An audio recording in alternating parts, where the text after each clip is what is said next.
பலரும் நாசமா போறதற்கு சுத்தி இருக்கிறவன் ஒரு காரணமாவே இருந்திருக்கான். மோசே கானானுக்கு செல்ல முடியாமல் போனது யாரால்? அவரோடு இருந்த இஸ்ரவேல் மக்கள் ஒரு காரணம். ஏன்னா அந்த மனுஷனை கடுப்பேத்துறதுல கவனமா இருந்திருக்கான். அந்த மனுஷனை டென்ஷன் ஆக்கி பேச வேண்டிய இடத்துல அடிக்க வச்சு அடிக்காம மற்றவங்க போயிட்டாங்க, இந்த மனுஷன் போகல. இது இப்படித்தான் நிறைய பேரை கவுக்குறாங்க மனிதர்கள். இந்த இடத்துல என்ன நடக்குது? இன்னொருத்தரை சொல்றேன்.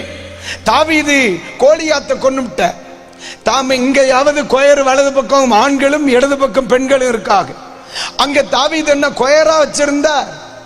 அவர் பாட சொன்னாரா, ஐயா நான் எரிஞ்சு தள்ளி போட போறேன், நீங்க எல்லாம் கோரஸா சி மேஜர்ல பாடுங்கன்னா சொன்னார். அவர் பாட்டுக்கு எரிஞ்சிட்டு வீட்டுக்கு வர அந்த ஒரு பொம்பளைகள் எல்லாம் சேர்ந்து பாட்டை பாடிவிட்டாங்க. எல்லாரும் சேர்ந்து பாடின பாட்டுன்னு அவன் கொண்டது 1000, இவன் கொண்டது 10000. 7:30 ஸ்டார்ட் ஆயிட்டா. இவர் சொன்னாரா, நம்ம பாருங்க, அவன் சும்மா இருந்தாலும் அவனை சுத்தி இருக்கிற வாய் சும்மா இருக்காது. என்ன நீங்க ஒரு மாதிரி பாக்குறீங்க குரு குரு குருன்று? அல்லேலூயா, தோத்திரம். தாவீது சவுல கவுத்தது யாரு? அந்த சத்தம் தானே. தோத்திரம். பாப்பா தாவீது பாட சொன்னாரான்னு பாட சொல்லலையே. அதனால தான் சொல்றேன், அவசியம் இல்லாம சுத்தி இருக்கிற பலரும் பாடுவான். எல்லா பாட்டுக்கும் மியூசிக் வாசிக்க பேரப்படாது, குடும்ப நாசமா பேர்.